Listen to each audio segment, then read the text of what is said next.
Hello mga ka-story! Naimbag daw tayo amin for today's video.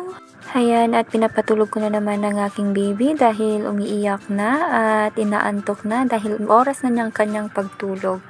At ayan, mag-alas 9 na at hindi pa ako nakalinis dito sa tindahan. Ay naku po. Ito yung daily routine ko everyday, yung magpatulog, tapos maglilinis, at magbabantay dito sa tindahan. So ayan, may nagpa-load at luludan lang natin. And kahit may nagpapa-load at may bumibili dito sa tindahan, is buhat-buhat ko si baby. Kasi once na nilapag ko na siya at di pa niya nakukuha yung kanyang tulog, ay iiyak na naman yan at magigising. Ayan. At buti na lang at open yung ating sari-sari store at pinapasuyo ko na lang sa mga customer yung item na kanilang bibilhin. Kumbaga self-service, kukumputin at susuklian ko na lang ang kanilang mga pera.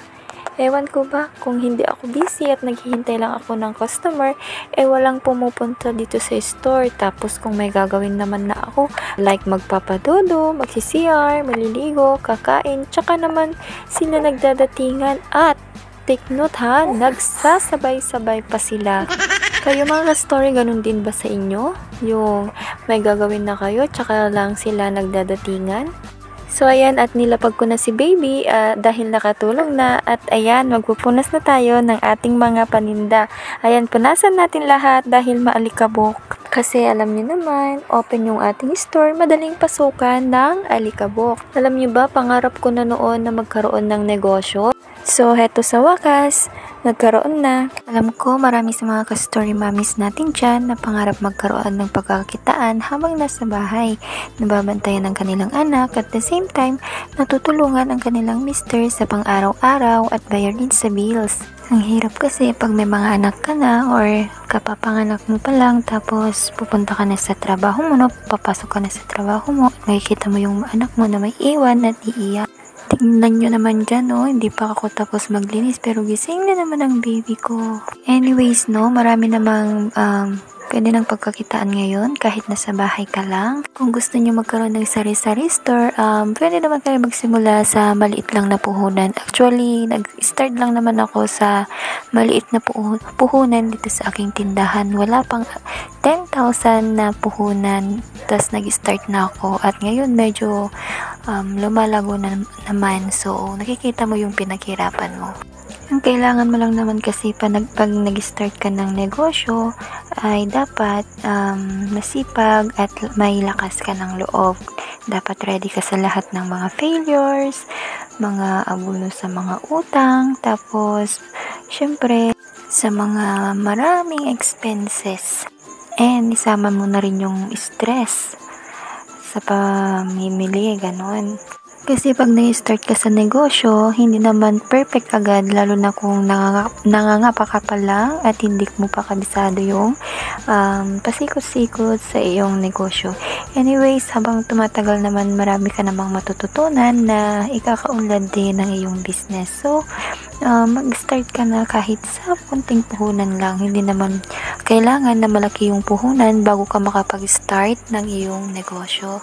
So, ako nga, sabi ko nga na nag-start lang din naman ako sa maliit na puhunan. So, kailangan mo lang talaga kapag gusto mong mabilis na umasenso or umunlad ang iyong negosyo is dapat kailangan masipag ka at the same time maging madiskarte. Kapag may negosyo ka na or tindahan ka na, is huwag mong pansinin yung mga nasa tabi mong mga tindahan. Mag-focus ka lang sa tindahan mo para lalong lumago ito. At syempre, huwag mong gayahin yung kanilang diskarte kasi may iba-iba tayong diskarte. Gumawa ka ng sarili mong diskarte na alam mo na mas makakaangat pa sa diskarte nila. Gamitin mo yung pagiging mautak mo para lalo kang umangat. Hindi ka naman nagpatayo ng tindahan para gayahin sila at makipagkompetensya sa kanila. Dapat lang ay maging matalino ka, magdagdag ka ng sa tingin mo kung ano pa yung pwede mong idagdag dyan sa loob ng iyong tindahan. So, basta kung gusto mo magkaroon ng negosyo, simulan mo na ngayon. Huwag ka nang maghintay ng bukas makalawa bago ka pa mag-start na magnegosyo. So ayan, bibilis-bilisan ko na yung paglilinis at tinatawag na ako ng anak ko. Baka sabihin na naman na nakipagmamaritesan na naman ako. So ayan, tapos ko na maglinis dito sa loob ng aking tindahan. So ayan, at maglilinis naman ako dito sa labas para naman mas magandang tingnan yung ating tindahan, yung malinis sa loob, tapos malinis din dito sa labas para mas marami tayong maaakit na customer na pupunta sa ating tindahan. Kasi mas maganda naman na maliwalas yung ating tindahan para mas marami yung pupunta sa atin. So ayun lang, at sana nabigyan ko kayo ng tip. Thank you sa panonood mga ka-story. Happy selling! Bye!